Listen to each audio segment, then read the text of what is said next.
अस्सलाम वालेकुम। Welcome to Rimsha Ansari novel. तो आज हम लेके आए हैं रिमशा अंसारी का न्यू नावल एतबार यार की पहली किस्त।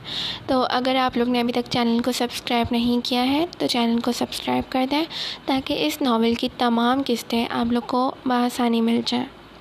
स्टार्ट करते हैं।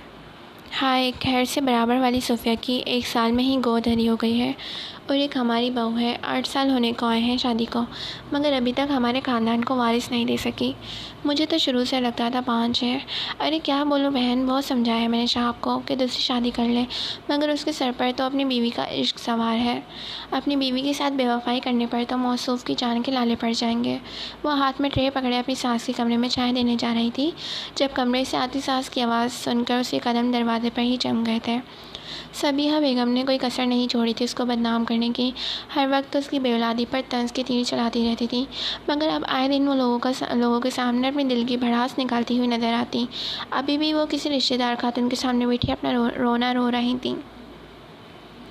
अपनी आंखों में उतरती नमी को महारत से छुपाते उसने कमरे में जाके चाय की ट्रे अपने सास के पास रखी और वापस जाने के लिए पलट गई।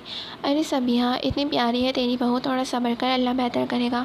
कमरे से निकलते वक्त उसकी समाज से खातून की आवाज़ टकराई तो दिल ने बेसाख्ता आमीन कहा था। बहुत उम्मीदें थी उसे अपने खुदा से और उसको पूरा यकीन था रब बारी ताला एक दिन उसकी फरियाद पर भी कुन फरमा देगा और फिर उसकी ज़िंदगी में गुल खिल जाएंगे, उसकी सोनी गोद हरी भरी हो जाएगी। वफ़ा कहाँ हो जानम, वो घर में दाखिल होता उसे ढूंढ रहा था। उसकी आवाज़ सुन के वफ़ा हड़बड़ा के काम छोड़ती किचन से दौड़ी चली आई थी, जबकि दूसरी तरफ शाहब की बात सुन सबिया बेगम ने अपने कमरे में बैठे उसे जोरों के गुलाम और न जाने कैसे कैसे हल्का आवाज़ से नवाज दिया था। क्या हुआ शाहब, ऐसे क्यों चिल्ला रहे हैं? उसे दुपट्टे से माथे का पसीना साफ करते हुए चिंचिला के पूछा था। अरे बहुत खुशी की खबर है, जल्दी से तैयार हो जाओ, तुम्हारे भाई भाभी को अल्लाह ताला ने बेटे से नवाजा है। शाहब की बात सुन उसका चेहरा खुशी से हिल उठा था। क्या? माशाल्लाह माशाल्लाह, ये तो बहुत खुशी की बात है। आप बस 2 मिनट रुके, मैं फटाफट तैयार होके आई। वो तेज़ी से अपने कमरे की तरफ बढ़ गई थी। ठीक 2 मिनट बाद ही वो अबाया पहने उसके सामने खड़ी थी। तुम बाहर जाओ, मैं अम्मी को बता देता हूँ।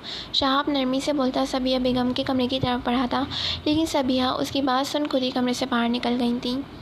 ज़ाहिर सी बात है, दूसरों की औलाद होने पर ही खुश हो सकती है तुम्हारी बीवी, वरना खुद तो ये हमेशा इस खुशी से महरूम रहेगी और हमें भी रखेगी। सबिया बेगम ने बेलहजा को बेमुरब्बत लहजे में तंज का तीर चलाया था जो सीधा भाई की तरफ बढ़ती वफ़ा के कल्ब में प्योस्त हुआ था। उसके कदम वहीं जामिद हो गए थे जबकि दिल खून के आंसू रोने लगा था।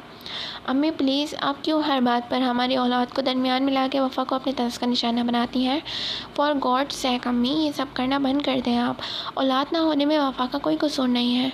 शाहब सख्ती से अपनी माँ को तंबिया करता वफ़ा का हाथ थाम कर भाई की तरफ चल दिया था। शाहब की गिरफ्त में अपना हाथ मुकीद होता देख उसका दिल अंदर से सरशार हुआ था। कुदरत ने उसे औलाद की नेमत से महरूम रखा था तो क्या हुआ, उसके पास शाहब जैसा शौहर था जो आज भी उससे पहले दिन जितनी मोहब्बत करता था। घर से हॉस्पिटल का सफ़र उसने खामोशी से तय किया था।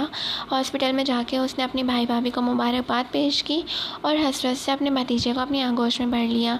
आंखों में एहसास कमतरी के बायस नमी उतर आई थी जो शाहब की नज़रों से पोशीदा नहीं रही थी। कुछ वक्त वहाँ गुजारने के बाद वो उसको लिया आइसक्रीम पार्लर आ गया था। शाहब, आप मुझे यहाँ क्यों लाए हैं? मेरा बिल्कुल भी दिल नहीं है आइसक्रीम खाने का। वो नम लहजे से नफ़ी कर रही थी। उसकी बात नज़रअंदाज करके शाहब ने उसकी पसंदीदा आइसक्रीम ऑर्डर कर दी थी। यार वफ़ा, तुम जानती हो ना मुझसे तुम्हारी आंखों में आंसू नहीं देखे जाते, फिर भी तुम किसी छोटे बच्चे को देख के उसको गोद में लेकर रोने लग जाती हो। मेरी जान, अल्लाह के यहाँ देर ज़रूर है मगर अंधेर नहीं, और अगर अल्लाह ने फिर भी हमारी किस्मत में औलाद नहीं लिखी तो मुझे तुमसे या अल्लाह से कोई गिला नहीं। मैं तुमसे बहुत मोहब्बत करता हूँ, हर हाल में तुम्हारे साथ रहूँगा, इसलिए ये फालतू का एहसास अपने दिल से निकाल दो। और जहाँ तक रही अम्मी की बात, तो वो ज़ईफ़ है, तुम तो जानती हो उनकी आदत है, इसलिए दरगुजर कर दिया करो।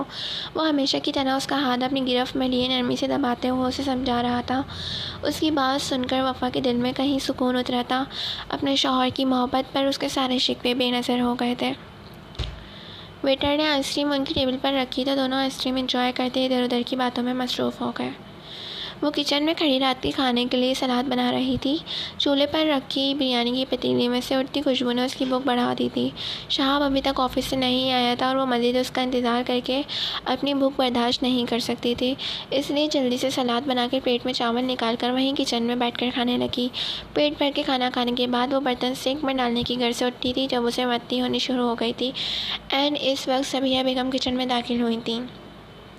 उसको मुंह पर हाथ रख के वॉशरूम की तरफ भागता हुआ देख वो खुशी और हैरत की मिली-जुली कैफियत में उसके पीछे वॉशरूम की तरफ आई थी। वफ़ा मुंह पर पानी की छींटें मारकर बाहर आई तो सबिया बेगम को शीनी मुस्कुराहट के साथ खड़ा पाया। वो उनके चेहरे पर चढ़ते रंगों को समझ नहीं सकी थी। क्या हुआ वफ़ा, तुम ठीक हो? उन्होंने दुनिया भर की मिठास अपने लहजे में समाये पूछा था। उनके इस बदलते रवैये पर वफ़ा सिर्फ हैरान ही हो सकती थी। कुछ नहीं अम्मी, बस वो अचानक से जी मालिश करने लग गया है। वफ़ा फिर से मतली महसूस होने की वजह से धीरे धीरे अपना सीना से ला रही थी। हाँ तो बेटा वो तो होना है ना, अब जो बच्चे को पसंद नहीं होता वो खाते हैं तो ऐसी मतली होने लग जाती है। सबिया बेगम का चेहरा खुशी से जगमगा रहा था, मगर उनकी बात सुन जैसे वफ़ा का दिल थम सा गया था। क्या अम्मी आपका मतलब है मैं माँ? खुशी के मारे उसके लफ्ज़ मुँह में ही दम तोड़ गए थे। वो आगे बढ़कर फटते जज्बात से उनके गले लग गई थी। अभी शहाब ऑफिस से आ जाए तो तुम डॉक्टर के जाना और फिर वापसी में मिठाई लेके आना। इतनी बड़ी खुशी की खबर है, मैं तो पूरे मोहल्ले में मिठाई बांटूंगी। सबिया बेगम भी सारे इख्तिलाफ भुलाए खुशी से पागल हो रही थी। उनकी बात सुन वफ़ा ने शर्मा के गर्दन झुका ली थी।